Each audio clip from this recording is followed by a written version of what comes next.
The people that it's not cosmetic. It's total pay to win bullshit.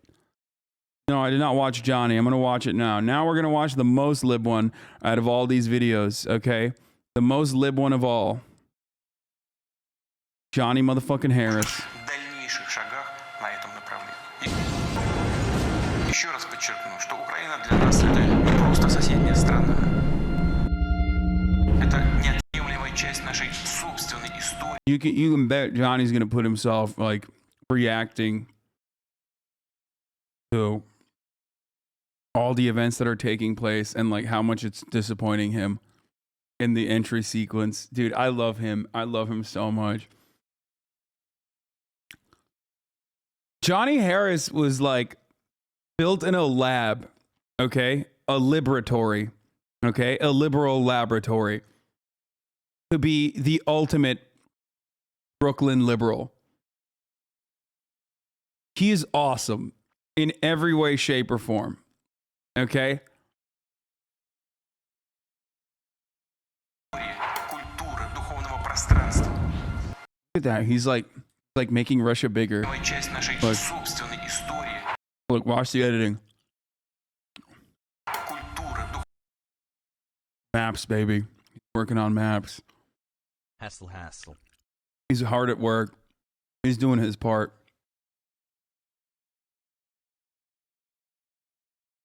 I love him. There's a reason why so many Mormons are intelligent. What's wrong with liberals? Just curious. I love liberals. What do you mean? I'm a liberal, dude. I hate socialism. I'm a lib. Это наши товарищи, близкие, среди которых не только коллеги, друзья, бывшие сослуживцы. Why are you doing this? Why are you fighting this needless war? This war of conquest that will... God, I love him! I love him, dude. How can you not love him? Dude, this is incredible. Is there TOS in this? Did any of you libs watch this already?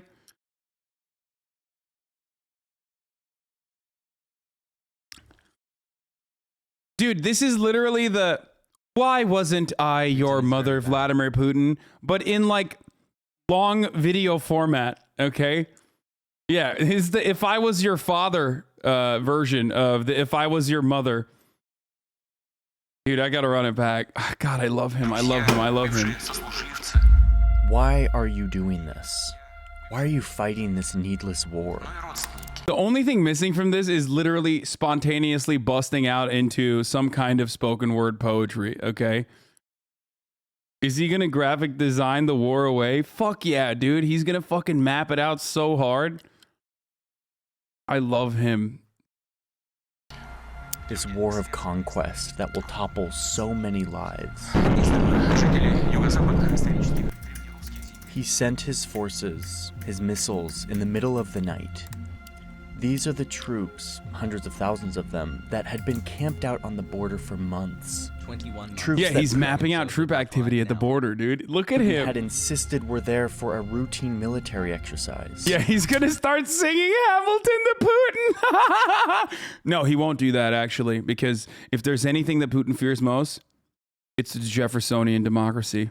That's right. So he wouldn't dare risk that because that's nuclear annihilation. If Vladimir Putin hears one fucking line of Hamilton being sung in his direction, in his vicinity, oh my God. And that the US and UK intel swore were actually preparing to invade. Many around the world, including in Ukraine, thought that this was just the West being dramatic, stoking the tensions.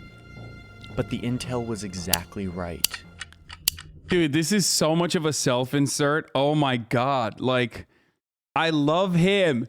How do you not see hyper-individualism in display when you watch something like this? Dude, American liberals, Jesus Christ.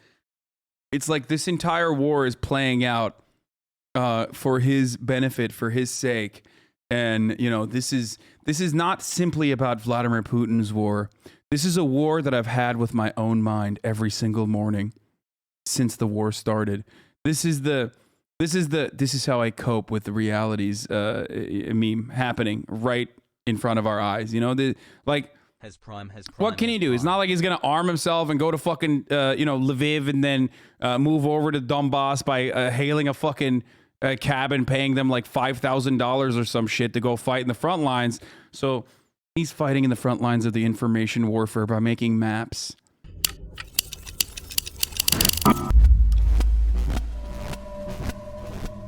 Most of those troops crossed the border last week and are now inside the country. Russian military vehicles, including tanks, entering Ukraine. The invasion, the attack that Russia promised would never happen, has now started. That's it. I'm flying out to fucking Ukraine right now. I'm gonna go out there. I'm gonna have bags full of, you know what? You know what I'm gonna bring with me? The Constitution. And I'm gonna show that to every Russian soldier that's invading right now, and I'm gonna tell them, stop it.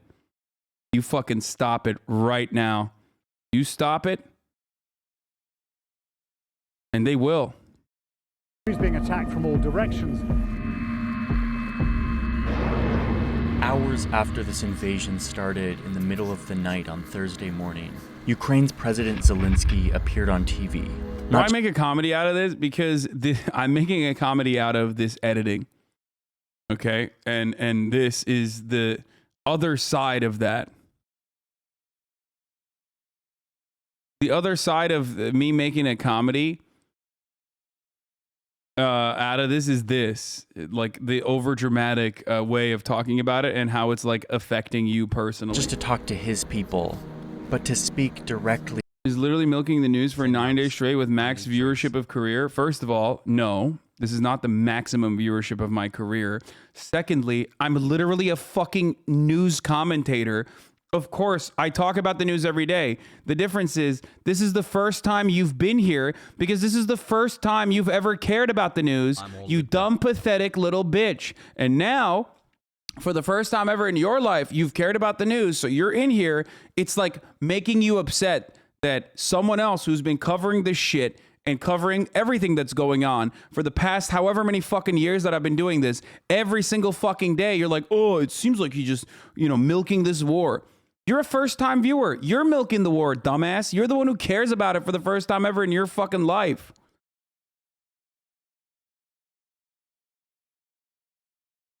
To Russians themselves. Я обращаюсь к российским гражданам как гражданин Украины. We share a border of over 2,000 kilometers, and along this border, your troops are stationed, almost 200,000 soldiers. Your leaders just approved them to make a step towards us, into the territory of another country. И этот шаг This step is likely the beginning of a massive war on the European continent. Russia again warned its nuclear forces were on high alert. I gotta pee, I'll be back. Cities were hit in residential areas, resulting in dozens of civilian deaths. Wait, oops. This is a war unlike any war the world has ever seen. It looks like a war from like 1830, but it's happening in 2022. Putin's army is much stronger than Ukraine's, at least in terms of numbers. If he really wants to, he probably is going to be able to take over the country's major population centers and oust the Ukrainian government. The US and NATO can't send troops for fear of starting a clash between two nuclear nations, something we simply do not do. It's a red line that no one crosses. I want to tell you exactly why Vladimir Putin and his army are here. The story behind this invasion is the story of this one man's worldview, but it's also a story of a bet that he took, a bet that Ukrainians would give up, lay down their arms, and see the world the way he does. But if there's anything I have learned in the past week, it's that even if Putin conquers a big portion of this country, something he has the military hardware to do, even if he does that, he still won't win this war. In fact, I'm here to argue that he's already lost. There are big explosions taking place in Kiev right now. People here are going to be waking up to a very different country than the one they went to sleep in. We are getting just non-stop reports of attacks and Russian strikes from all across the country.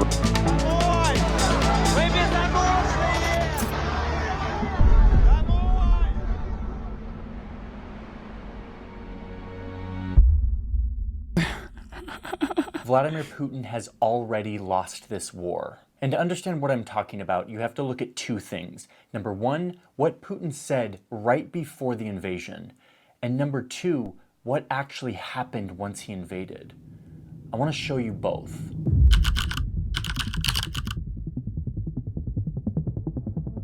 So a few days before the invasion, Putin gets on TV and addresses the nation. I love him even with his like hat and his Henley shirt, you know what I mean? The disheveled look. He's just awesome. You need to hire his editor. He's his editor, dude. That's his whole shtick, is that he's like an incredible editor.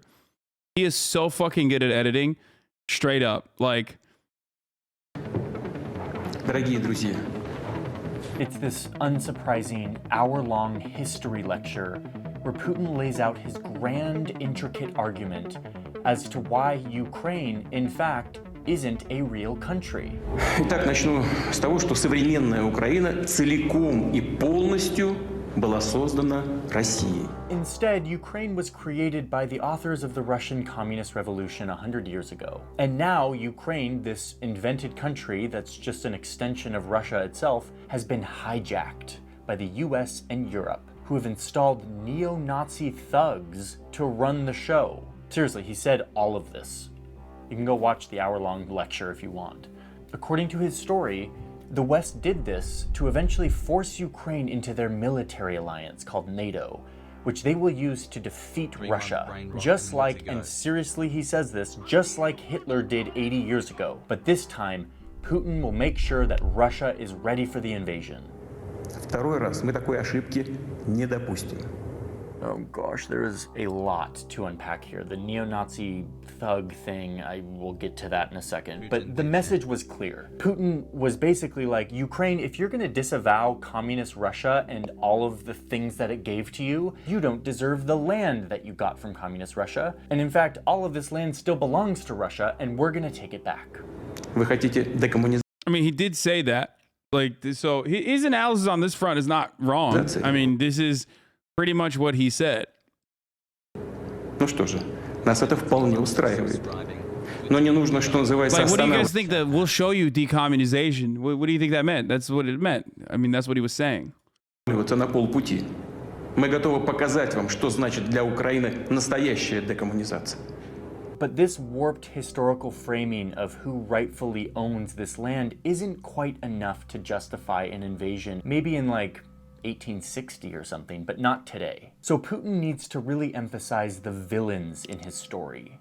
So he makes a big part of his story this idea that Ukraine, this fake country, is being run by American-backed anti-Russian neo-Nazis who are holding the Ukrainian people hostage.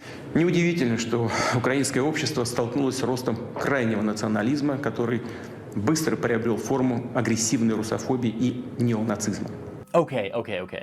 It's easy to poke fun at like the delusion of Vladimir Putin, but let's talk about the facts here and what Putin is actually basing this off of, because it really matters for understanding why he went in and why he's gonna lose. First, let's just clear up the fact that Ukraine wasn't invented by Russia. Kiev, the capital of Ukraine, was a thriving city long before Moscow was even on the map. Ukraine has a very old culture. But what Putin has done is twisted modern history to make a claim that Ukraine actually isn't a legitimate country. And he does this because it's a very key part of his story. One that supports the second major argument, which is that Ukraine is run by neo-Nazis who want to exterminate the Russian-speaking population. So let's get the facts here. Within Ukraine, there is indeed a faction of far-right neo-Nazis who have a political party. I love the latest coverage of Azov Battalion ranged from Ukraine, like every single fucking outlet, including like the Atlantic Council, you know what I mean? Like the people that are very much at the helm of like regime change and like favorable Western influence in Ukraine. All these people that are like also admitting that like Ukraine has a gigantic Nazi problem, to the NPR broadcasters like this week being like, what is that swastika that you have in your hand? What does that imply? And the guy being like, I can't say. I cannot say.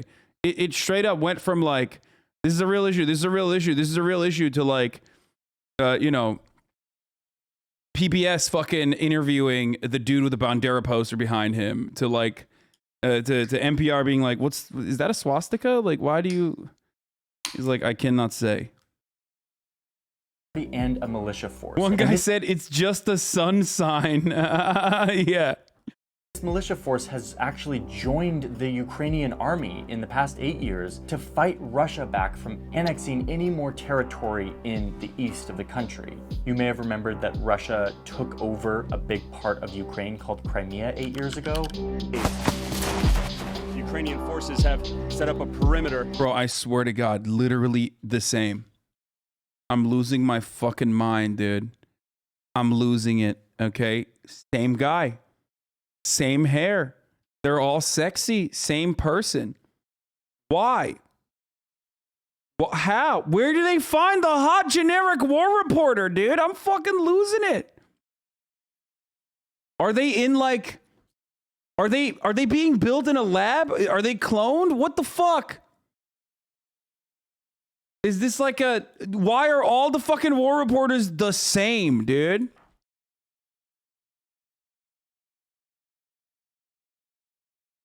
But it's clear that we are completely surrounded by Russian forces. Yeah, these neo-Nazi fighters, sort of nationalist guys, came up as a resistance to that. And yeah, Putin's got one thing right. These are not good.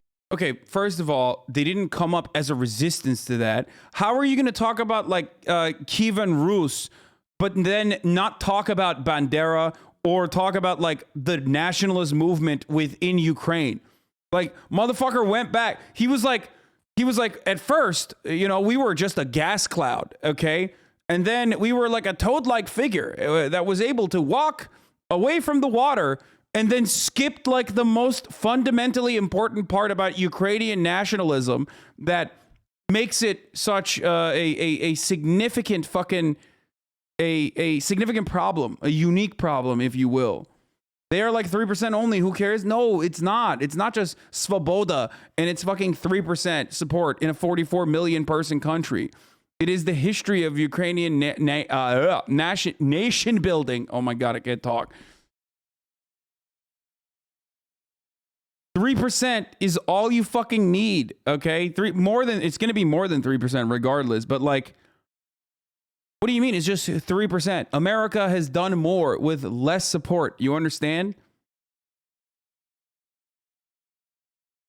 Good people. These are literal neo-Nazi white supremacist soldiers that commit all sorts of atrocities and train. Like people are failing to comprehend something incredibly and profoundly important here, okay? And that is that one, nationalism doesn't fucking work the same way that it does in America, okay? Two, we are funding, training, and legitimizing the 3%, okay? Or those who represent the paramilitary branch of the 3% that are actively operating within the military, okay?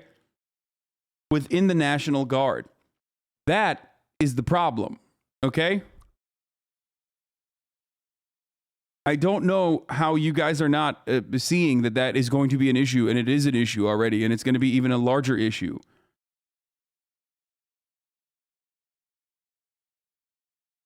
Children in their ideology and fighting tactics.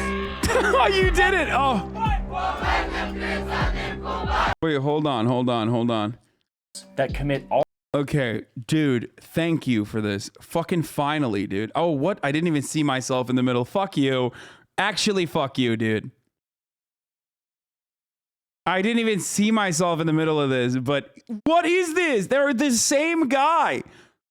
Especially these two, and then there's a third one that looks like them too. And then this guy maybe too. There's like a couple that look exactly like this model. These guys don't look that similar.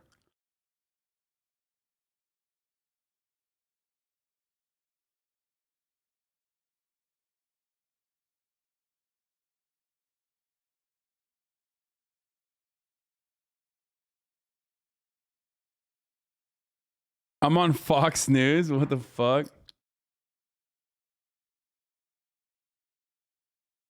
Or light and above.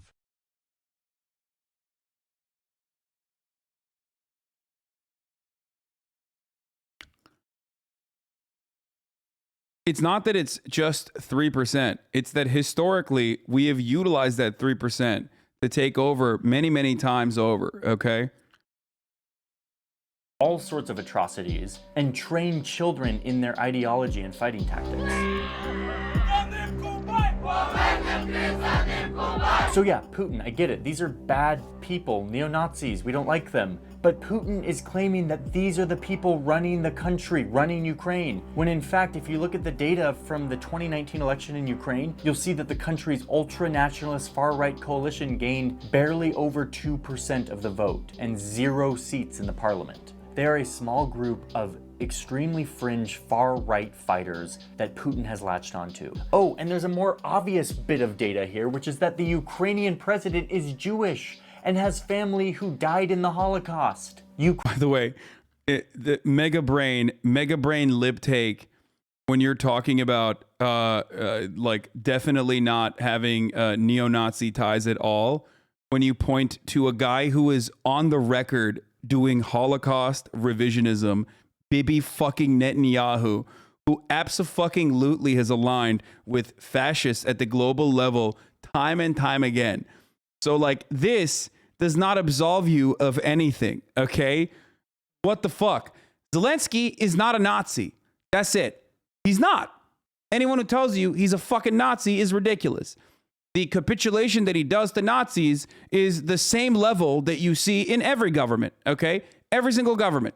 We have Nazis in America. There are Nazis in the AfD in Germany. There are Nazis everywhere. Unfortunately, that ideology is growing, partially because we just keep happening to, help them out all the time. It's very weird. We just keep doing that, okay? But he's a lib. He's a liberal.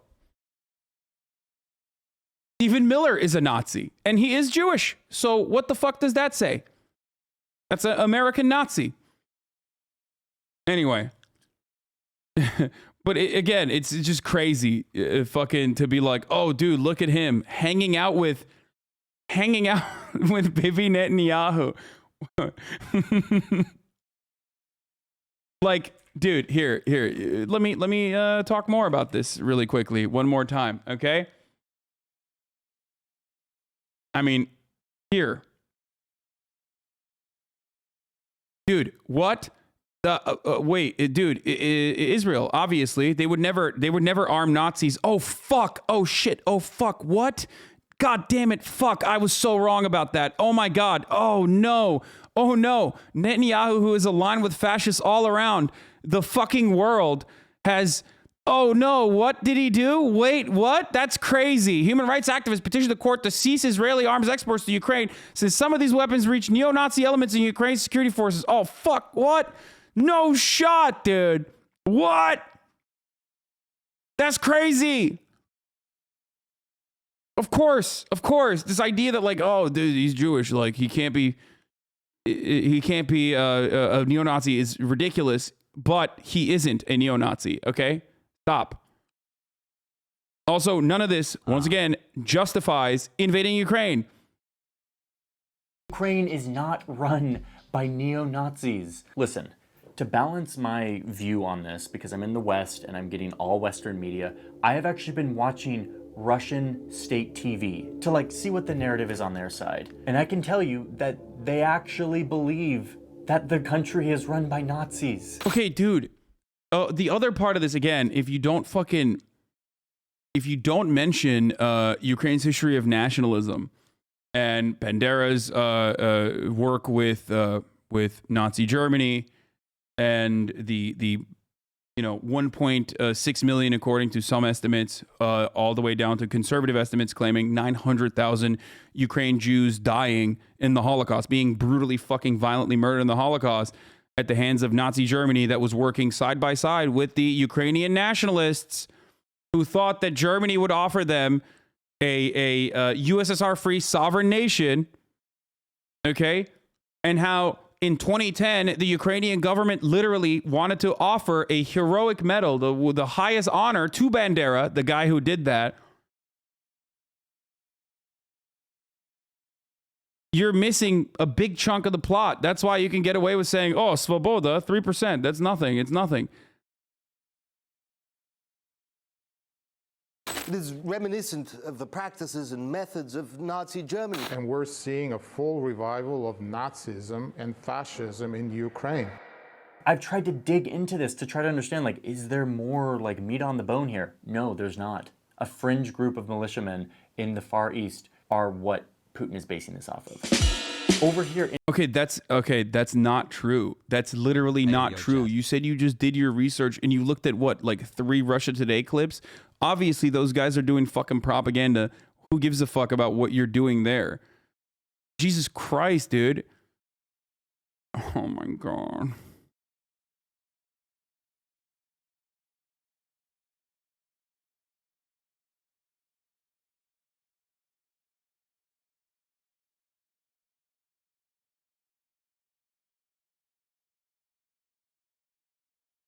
Anyway.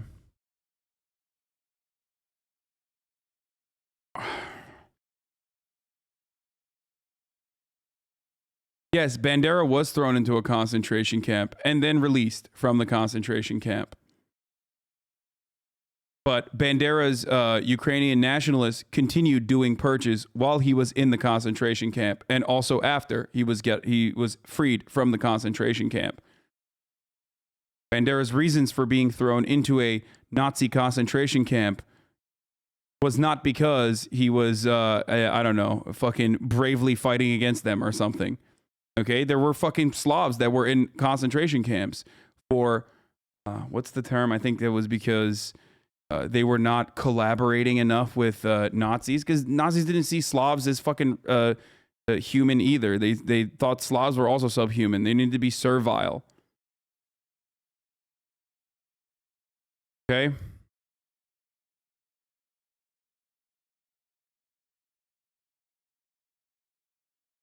Ukraine's Nazis literally just causes belly. They need something to say when they invade. I don't believe that. Even Putin really thinks that.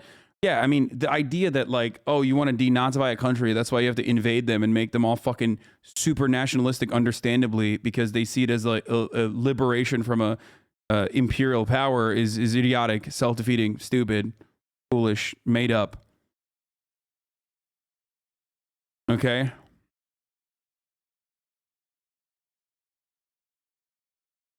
Where did you read that? Absolutely not true. Where did I read what? Disinformed, not true. Where did you read that? Absolutely not true. Where did I read what?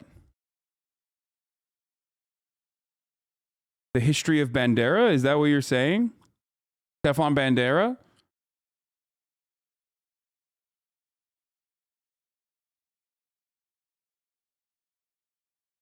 In reality land, Ukraine is a nation of 44 million people with its own culture that is thousands of years old. It is a country. Hundreds of Ukrainian nationals march in honor of Nazi collaborator Stefan Bandera led Ukrainian insurgent army, which fought alongside Nazi Germany during World War II, killing thousands of Jews and Poles.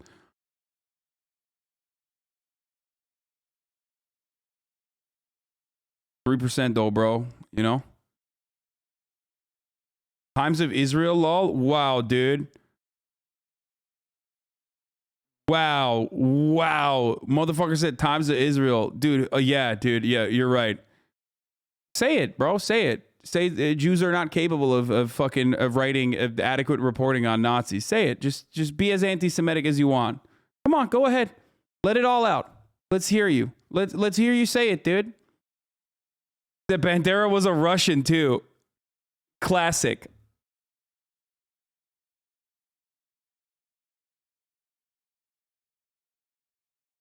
The other side of this problem that, you know, it gets lost in the fucking sauce is also, I mean, fuck Bandera, obviously. I mean, a significant number of Ukrainians died. A significant number of Ukrainian Jews died. The most conservative estimate being 900,000, okay, all the way up to 1.6 million. And like 7 million Ukrainians died fighting the Nazis, okay? So clearly, it's a little bit more complicated than just thinking every single person is like, every single person is a fucking Nazi in Ukraine. Of course not.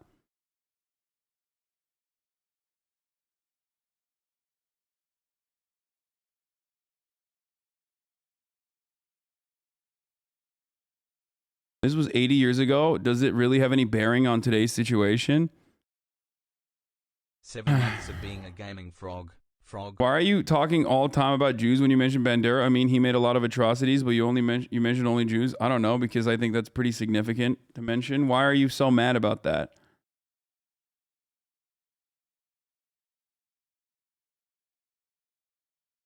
Thank you for over a year of amazing. Why does that content. upset Never you? Would have heard of Elden Ring without you, and I wouldn't have such great talking Dude, points to also, dump on all the conservatives slavery was that 100 are years around. ago, Much love, dude. Hasan. Get Thank over you. it.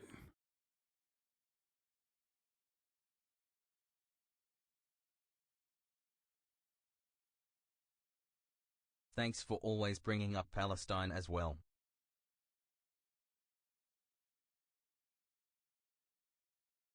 Jim Crow was 100 years ago.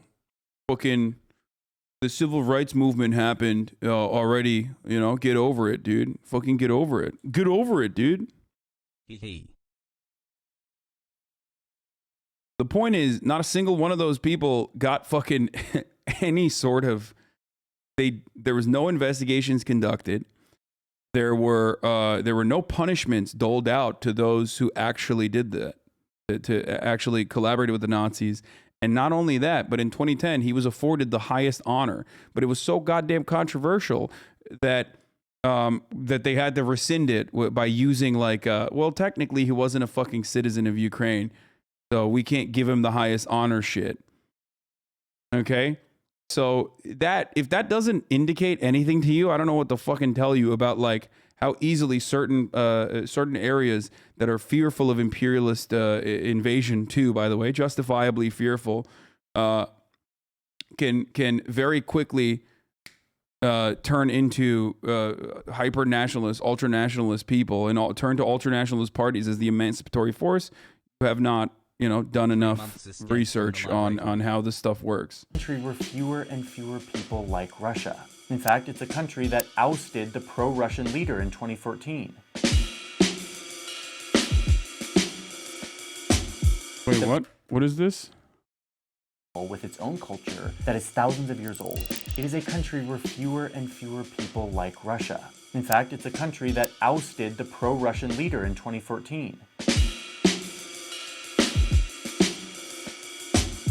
The people don't want Russia and Putin anymore. They've moved on. But all of these facts are explained away very conveniently by Putin's bigger conspiracy, which is that it's actually... The South has multiple statues of Confederate generals. I still don't think everyone in the South is racist. Dog, I've made that analogy and it works against you. I hope you understand that. Of course, everyone in the South is not racist, but yes, you were... Exactly. That's... Oh my God. I made that analogy earlier today. Yeah. Exactly. What, you think the fucking Southern officials are not upholding white supremacist values, attitudes on a daily fucking basis? Exactly. I would go so far as to say, by and large, if Ukraine was able to fucking be a sovereign nation without any sort of outside influence from the West or from Russia, they could have fucking probably dealt with this problem a little bit better on their own. Okay?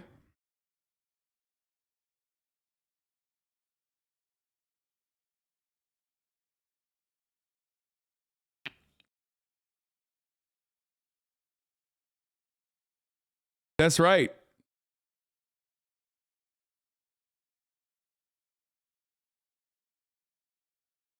Actually outside forces that are pulling the strings, and that the people of Ukraine have been brainwashed by the West. And yet there is one thing that Putin is absolutely right about.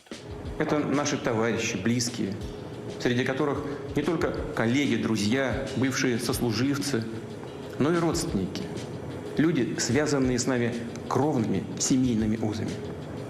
These two countries are deeply connected through culture and language and history and exchange. I did mention the Poles as well. Ukrainians Polish chatter would not sit well with the Russian people. And this explains why Putin needs to frame the war in a very certain way. Not an invasion to take over a sovereign nation of Russia's brothers and sisters, but rather a rescue effort to save the Ukrainian people from these aggressive villains who are really controlling the country. В курсе ли всех этих управленческих методов сами украинцы? Понимают ли, что их страна находится даже не под политическим и экономическим протекторатом, а сведена до уровня колонии с марионеточным режимом? Okay, I'm about to jump into... Oh, by the way, For the record, do you know who Bandera worked with when he was in Western Germany? Originally with British intelligence, and then, if I'm not mistaken, Bandera and his supporters, this might actually surprise you a little bit, three-letter agency that still gets brought up in this broadcast quite a bit. So, you know. To the maps and look at how the war is actually playing out and help us understand. Yeah, the Homeowners Association. I really want us to keep in mind Putin's story because it really will make everything click. So let's just go over it really quickly. Putin's story is really 4 things. No, he didn't collaborate with the KGB, unless you mean collaboration is when they put a bullet in his head. I don't know how they executed him, but KGB did kill him in Munich. 1. Ukraine really belongs to Russia. Number 2, it has been hijacked by the US and Europe, i.e. the West. Number 3, the West is controlling Ukraine with its neo-Nazi puppets, also that the West military alliance, called NATO, can use Ukraine as a bridge to get to Russia, who they want to defeat. And all of this leads to Putin must invade to free Ukrainians and protect Russia from the West. That is it. That is the justification that Vladimir Putin has been building for years, if not decades. Повторю, наши действия – это самозащита от создаваемых нам угроз и от еще большей беды, чем та, что происходит сегодня. Minutes after this second address last week, where he laid out all of his justifications, in the middle of the night, the rockets start flying and the tanks start rolling. I love to rescue a country by doing this, by the way. It's what an incredible way to rescue a nation from Western influence by literally just galvanizing and legitimizing the absolute worst reactionary people by doing exactly this, and 2, again, legitimizing all of the help that they've gotten from the West to be able to purge back the invading fucking forces. Incredible stuff by Putin. I mean, holy shit! What a 5D chess player. What a strategic grandmaster he is. Holy fuck, dude! What an incredible way to denazify a country. Incredible stuff. Just straight America, baby. Like unironically, exactly the same as like we're bringing democracy to him, baby. That's right. That's exactly what this is. This is how it started. What is becoming the most consequential. Yeah, Putin stole America's flow bar for bar, word for fucking word, dude. Straight up. Incredible. War in Europe since World War II. A pretend rescue effort framed as an operation to denazify the country. Russia comes in from all sides, quickly taking over mostly rural areas, but slowly moving towards the major cities. The country is being attacked from all directions. Some of those Russian troops are heading here to the capital. In addition to tanks and troops taking over land, Russia also starts firing missiles that hit targets all throughout the country. This has come out of nowhere. Who resist? Oh, I tell you what, I just heard a big bang right here. The invasion, the attack that Russia promised would never happen, has now started. People who live in Kyiv are sleeping in underground subway stations. It's the only place they feel safe. Ukrainians fled to basements, to bomb shelters. Some people are adjusting to this new reality of living in a country now at war. Hundreds of thousands fled to the borders west of the country, looking for safety.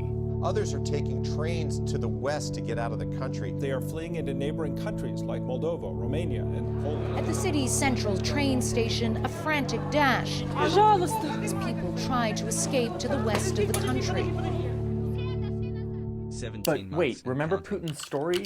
According to this story, after this initial invasion, Ukrainians were going to wake up from their slumber and welcome him with open arms. The neo-Nazi president was going to flee, and Ukraine would be returned to Russia, Putin becoming the savior of the Russian motherland.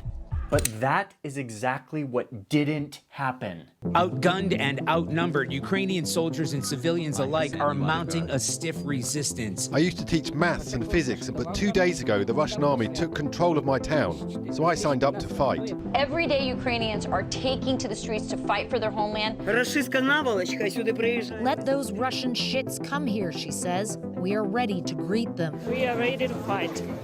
And fight like hell. This is my city, this is my land, I have to protect it. You do not feel that they're going to succeed in taking out your administration and your government? No way. As they will never take Kyiv. The response of Ukrainians, both military and civilian, is where Putin's story starts to crumble. The entire world is witnessing the determined and brave resistance by the Well, Ukrainian. down on a fuckload of weapons, baby. I mean, straight up. I mean, dude, fuckloads. Army and population. I have never seen Ukraine that united. And as for the president of Ukraine, the alleged neo-Nazi drug addict thug puppet of the West, well, the US actually offered to airlift him out of the country for his own safety. Instead of taking the offer, his response was, quote, "The fight is here. I need ammunition, not a ride." Which, by the way, that quote has been turned into a t-shirt that you can buy on Amazon.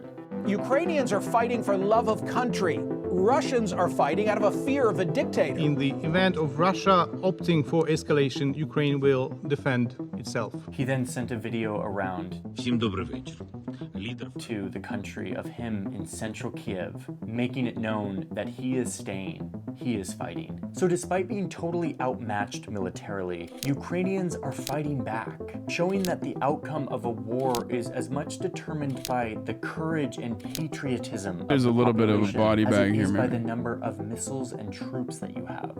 Будут наступать войска. If they try to take this country from us, our freedom, our lives, the lives of our children, we will defend ourselves. Наши жизни, жизни наших детей. Мы будем защищать. We will defend ourselves. Wait, that wasn't even a fucking body bag. What the fuck? That was just a sandbag, chatters.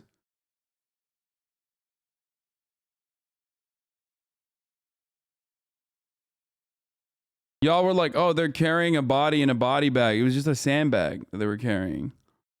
It's all good. It's good to be paranoid in a situation like this, especially at the top of the hour when the ad break is coming and you're paranoid that it's going to come. Ukraine Olympic javelin team will allow you, 5 of you, to no longer see the ads. Okay. So, if you're lucky, you could get gifted a sub, or if you're not lucky, you make your own luck by subscribing for $5 or for free with a Twitch Prime. What is Johnny honestly adding to all this discourse? Nothing. He's just making like a good, cool, feel good, pretty lib approach to dramatically retelling the events that took place. And honestly, I mean, he's not wrong in a lot of the stuff. He's not wrong. Like maybe a little bit of downplaying and saying like, oh, the Nazi thing is not a big deal or whatever. But, we'll have that conversation 20 years down the line. You know what I mean? It's not like a conversation to be had right now in this very moment. And people don't want to have that fucking conversation regardless. And they will never want to have that conversation. And people will continue to say the exact same shits that people say about Afghanistan now to this day. But other than that, I mean, he's right. He's right. Putin has failed spectacularly with all of his stated goals, no matter how fucking ridiculous those stated goals were. And that's it. Like, he doesn't have to bring up the blatant mistreatment of African, Indian, Middle Eastern students, like in this video. Like, that's not everyone has to cover that, every aspect, every element of it. This video is done in a very narrow framework that covers the events that took place, Putin's goals, and what has happened and what has unfolded thus far. Maybe it's a little bit too heavy on the copium side. No, I ran the ad already. I think I ran it. Hold on, I might have forgotten.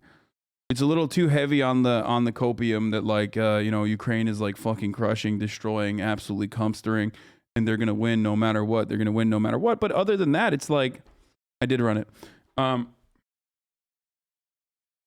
But other than that, it's good. It's Защищаться. Наступая, вы будете when you attack us, you will see our faces, не наши спины, not our backs, наши but our лица. faces. I've been talking to people inside Ukraine and seeing this devotion firsthand. How is morale right now among you and among the people you're talking to? Honestly, extremely high.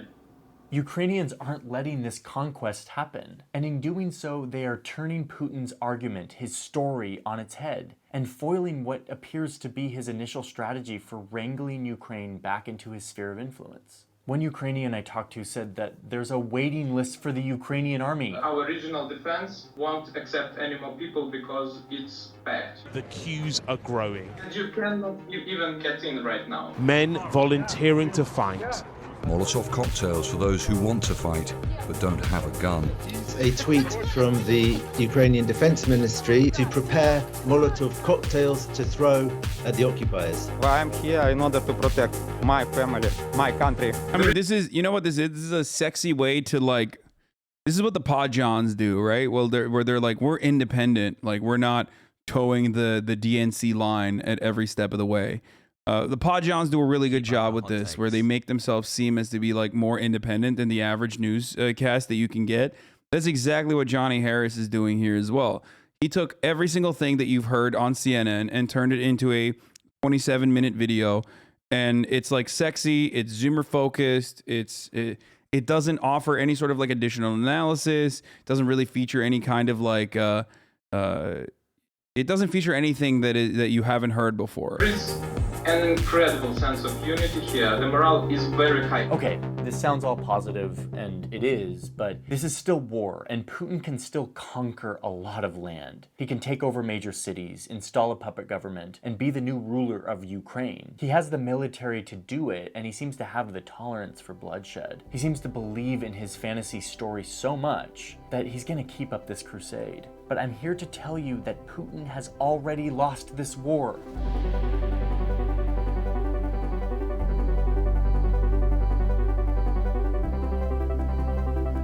I mean, let's play this out so I can show you what I mean.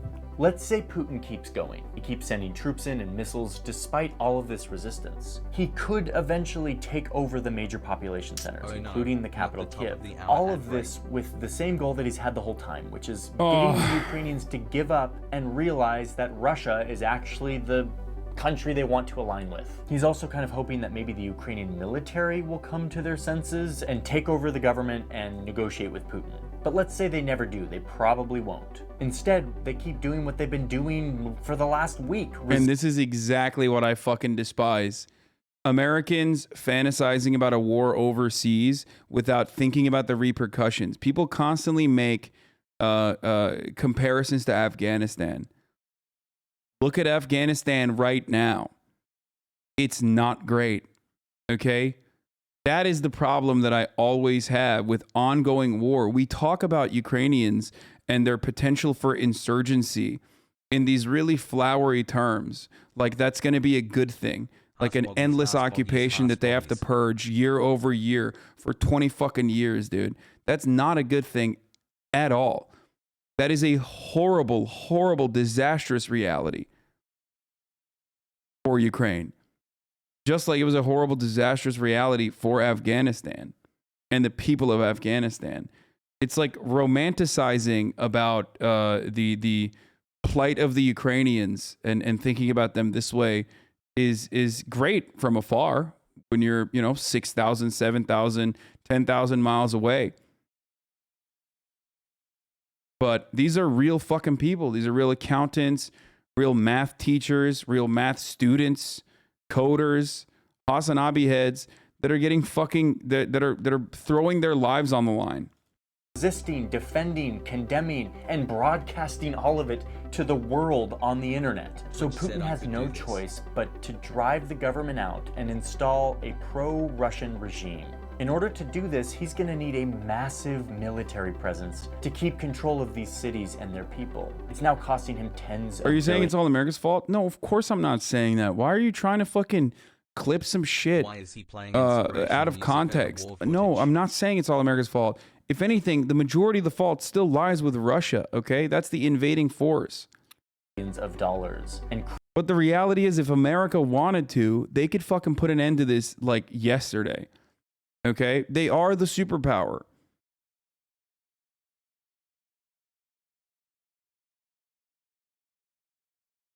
Crippling his economy, which, by the way, is only like the size of Texas. I mean, one of the biggest knocks on Putin's plan is the sheer size of Ukraine. Let's zoom out and realize that Ukraine is huge. It's the biggest country in Europe, if you don't count Russia, the giant country that extends into Asia. Occupying this entire landmass would be basically impossible for Russia. So you have a map that maybe looks something like this, which gives plenty of space for Ukrainians to gather and mount their resistance, giving Russia hell for an indefinite period of time. Meanwhile, back home in Russia, they've now seen the imagery from the ground. They now see that Putin's story justifying this invasion is total BS. There's no Nazis, there's no brainwashing. Are you a war hawk now? Wait, what? Instead, How? in this scenario, Russians are thinking of deaths of our Ukrainian brothers and sisters, while also destroying the Russian economy. What? No, America could put a stop to this yesterday doesn't mean put a stop to it by fucking instituting a no-fly zone, guys. What the fuck? No, what I mean is America is the soiling party at the table that is the secret party behind the Western influence that Ukrainians rely on. Okay? They are the ones that you see France and you see Germany trying to execute some kind of ceasefire, some kind of negotiation, some kind of neutralization. And the reason why it's not happening is because America is the party behind those, like the one with the actual fucking power to make concessions on behalf of Ukrainians. That's the unfortunate reality. That's precisely why Zelensky keeps calling for NATO to do a fucking no-fly zone. That's why he keeps calling for more ammunition. Thank you, Rogelio's dope, for the 7 gifted subs. A ceasefire means that you give up Ukraine? No, it doesn't. Especially because if you think that you are overestimating the power of the United States, no, I'm not, dude. You're crazy. I'm not. The way a negotiation works is both sides make fucking arguments, okay? Both sides make demands and concessions are made. You understand? Both sides make demands and concessions are made. Russia's demands, as it stands, literally according to the call that was made to the Chancellor of Germany and also the call that was made with Macron, neither of which were productive according to either party. The demands were as follows. Some kind of Minsk agreement being reinstituted and actually being followed, okay? The bulk of the Minsk agreement was recognition of the autonomy, not sovereignty, but autonomy of DPR and LPR, so that they can continue, learning in Russian, speak Russian without any fear. That will still be inside of Ukrainian borders. Okay, the recognition of Crimea being full-blown Russian territory, and lastly, or the last two arguments that are the fucking ridiculous ones, which is the denazification and demilitarization of Ukraine. Those last two, that's not going to happen. That's never going to happen. But the concessions are ones that Ukraine has functionally signed on before. The NATO troops wanting to move back and all this other shit is that's just whatever. That's never going to happen. Like, of course not. So what is Russia giving here? An end to the fucking brutality. That's what Russia is giving here. Now, we don't know if Putin will actually fucking accept the concessions. We don't know. We don't even know if Putin will stop if all of the concessions are met. Okay? We don't know. And you can say that it's not going to happen and he's not going to stop. Okay, then it's the same as yesterday. It's the exact same as yesterday, and the war continues to wage. And you keep trying to apply pressure. Do you not understand? He won't. It's full annexation. How come you don't get it yet? Is so silly. I'm not saying Putin is not interested in fully annexing Ukraine, okay? I'm not saying that. What don't you understand? But even if it doesn't work, America coming to the fucking table seriously and saying, yeah, we got to do this. What's the harm in trying? That's what I don't get.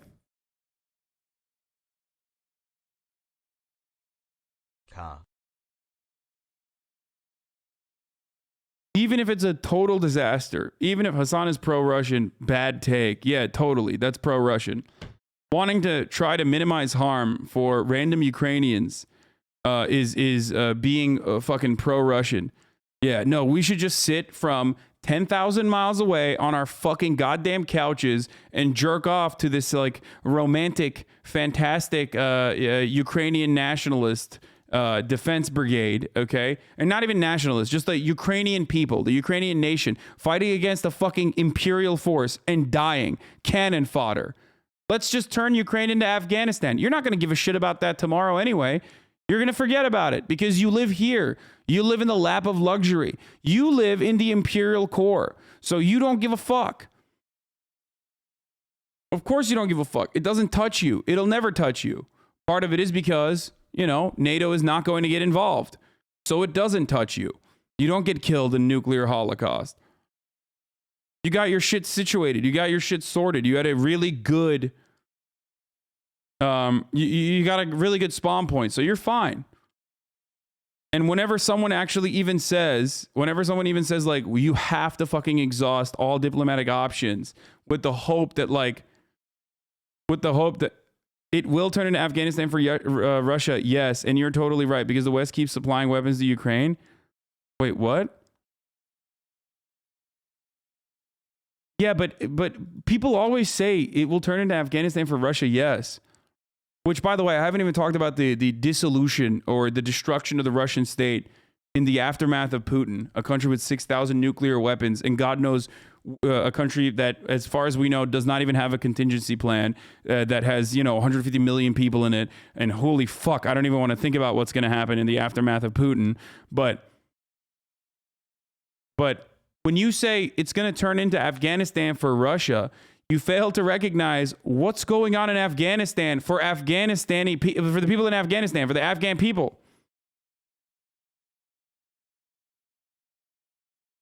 You think they're in a good situation overall? No, they're not.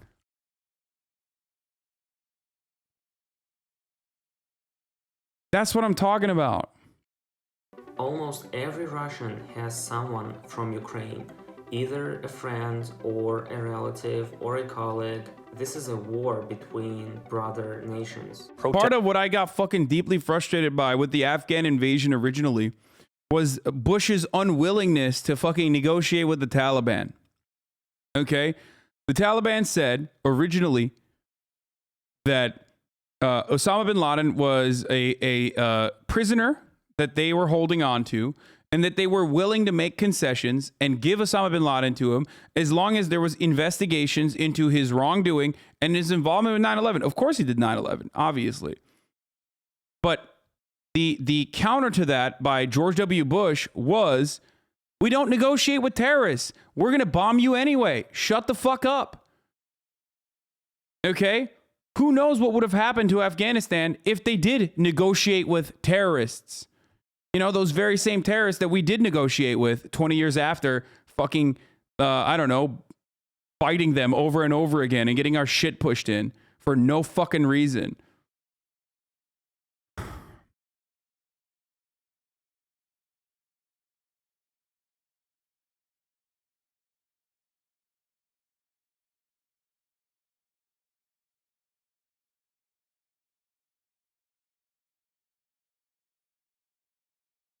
Protesters in the streets demonstrating against Vladimir Putin's invasion of Ukraine. On top of all of that, the rich Russian... We can't get people to wear masks. And you think we can manage a global conspiracy? Ukraine is in Afghanistan. The EU isn't going to let a failed state happen on its borders. Yeah, the EU isn't. The EU doesn't want a failed state happening on its borders, dummy. America is not a part of the EU. If you look at who has been the most aggressive, if I were to draw a fucking chart of like proximity to reactionary attitudes towards like Russia invading Ukraine and like less likely to be fucking engaged in diplomacy, Canada and the United States are at the top of that fucking leaderboard, and then UK is like following closely, and the closer you get to fucking Ukraine, the more likely your leadership wants to make concessions and negotiate. I wonder why. Because they recognize what's going to happen. They recognize the displacement. They recognize the suffering that the people of Ukraine are going to get put through. Okay? America doesn't give a shit because we're so far removed from all the immediate and also long-term consequences of that. Russian business guys who keep Putin in power, the oligarchs, they aren't happy because the entire world has cut Russia off. Russian billionaires moving their yachts, scrambling their jets, and shifting their assets to prepare for a possible crackdown. They can't access their financial reserves. Their ability to move money is made much more difficult. People aren't letting their trade vessels into ports. New efforts by U.S. law enforcement to make Russian oligarchs feel the pain of Putin's war. I mean, this is effectively what sanctions do. So the oligarchs are now like, dude, Putin, WTF. And they put pressure on him to stop this madness. But even still, Putin has enough power that he could still dig in his heels and keep trying to get Ukrainians to come under his rule. But by this point, Ukrainians are done with Putin. They see his true colors. Anyone who was on the fence before has now witnessed civilians being killed in Putin's war of choice. They won't come on his side now. The upshot here is that there's not really a scenario where Putin keeps going and gets what he wants. And that's because the story that he based this invasion off of is proving to be totally wrong. All of these assumptions that he predicated his war on turned out to be the delusions of a pseudo-history buff stuck in the logic of the Cold War, not the realities on the ground today. Add another point to the against Putin camp. Meanwhile, Putin's war has united the West and NATO like never before. NATO has a new sense of purpose, a new thing to rally around, something they've been looking for since the end of the Cold War. And Ukraine, who is currently getting tons of support and weapons and money and aid and refugee support from NATO countries, is now way more likely to sympathize with the West, because now they've seen the realities of what Putin has to offer, which is falsehoods and unprovoked conflict, all in the name of some ill-defined vision of former imperial glory. Nope. It's my city, it's my hometown, it's my homeland, it's my country, and I'm not the one who should live. The Russians are the one who should live. Russia is a great nation, full of beautiful culture, geography, history, and people. The vast majority of those people don't want imperial-style expansion and war. They want to live their lives, to prosper, to connect. And yet, the warped, delusional worldview of one greedy man has... Somehow, no, they're going to despise us using their lives as a political weapon? No, I don't think so. I think Ukrainians, by and large, think the West is on their side. I think Ukrainians don't have this like no, they won't. They won't. They're too busy fucking fighting. Like they don't see it as like America and some of the Western leadership dangling NATO membership in front of them when they know very well that that's not going to happen. They see it as like, thank God they're giving us javelins. And that's correct. Like, thank God they're getting javelins. That's the only way to fucking purge against, that's the only way to push against the violent imperial forces that are at their doorstep.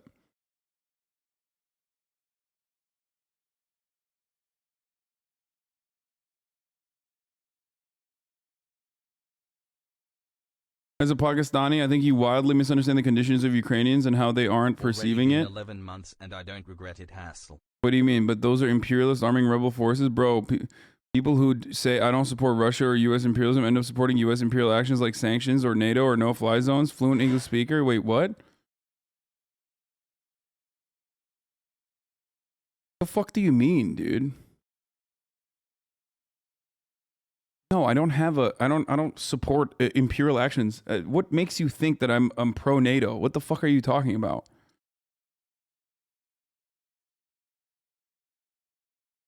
Cut off their ability to do that. How is that possible? The Russian people... I'm so glad we watched the Second Thought video first because it he already addressed the liberal idealistic version that liberals love talking about. Have no say in the behavior of their government under the Putin dictatorship. These incredibly brave people, often young people in Russia, who are out on the streets protesting. You just said sending javelins were good?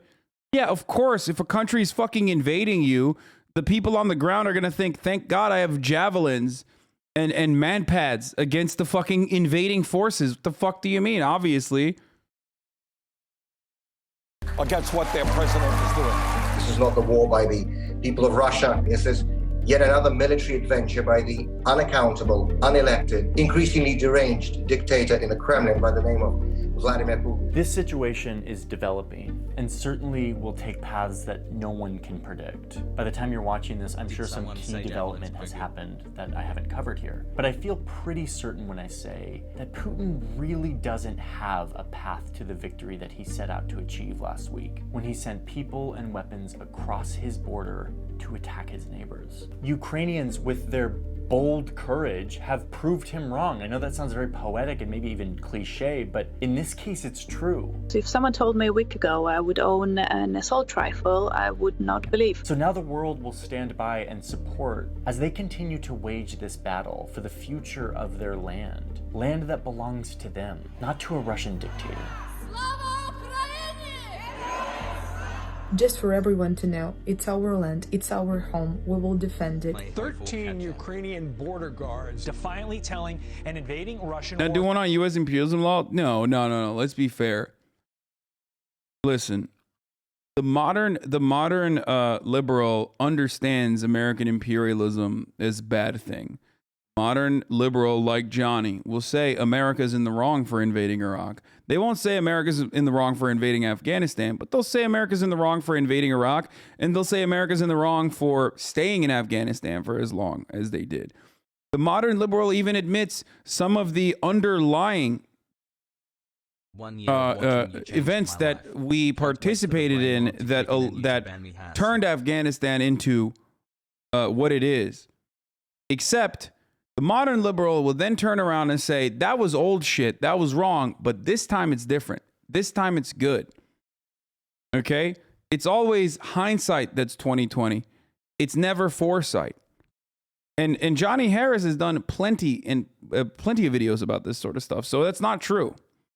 He has absolutely fucking criticized America invading Iraq, criticized America invading Afghanistan, criticized America in Vietnam, and numerous other places. He's talked about American colonialism or American imperialism a lot.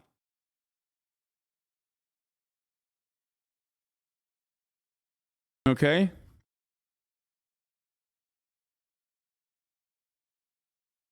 How would someone defend the invasion of Afghanistan post 9/11 frenzy? Yo. So he's... Ship to go F yourself when asked to surrender. And we will win. Russian ship, go fuck yourself. Slava Ukraini.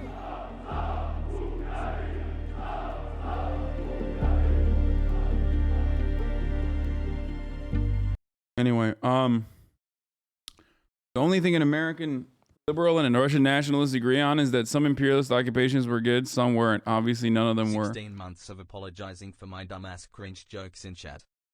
Why is it that much of the anti-imperialist world is taking Russia's side? Why doesn't this get covered? All victims of U.S. imperialism support Russia. Does nobody find this important? Well, who isn't a victim of U.S. imperialism? Like, there are countries that are victims of U.S. imperialism in the positive side, that not positive, but like countries that are victims of U.S. economic imperialism